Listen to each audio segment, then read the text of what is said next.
Do you have oily skin? Maybe excess oily skin. This could potentially be a problem as it results in maybe acne, or even exacerbate that problem, acne.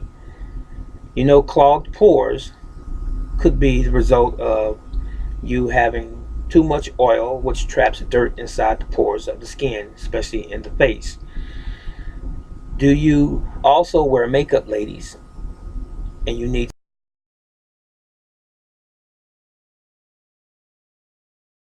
you have removed your makeup? A skin exfoliant. First of all, let's understand this. Let's comprehend this. Your skin is always being regenerated. It's always growing.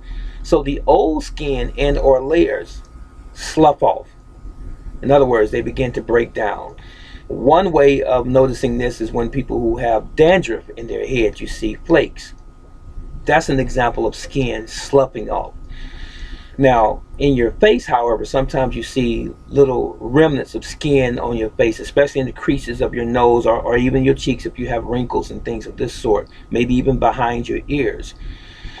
I know of a very good natural exfoliant, something that helps to rid you of that dead skin that remains on the top of your skin, that typical washing won't remove. Sometimes you have to get your fingernails and kind of scratch it off when your skin is moist. But one thing that you can use is none other than baking soda, bicarbonate of soda. You can find this in your grocery store, relatively inexpensive, maybe $2 at the most. Pour some in your hand over the sink, warm water, mix a little paste, go over your face, leave it on for about 5 minutes, come back and rinse it off, warm water. Make sure you rub it in real good now. That's your little cleansing mask, if you will. So if you want an excellent exfoliant that's inexpensive and that is very effective because it kills bacteria and fungus, baking soda. That's your go-to. Bicarbonate of soda. You heard it from Brother Teacher. I use it. Take care.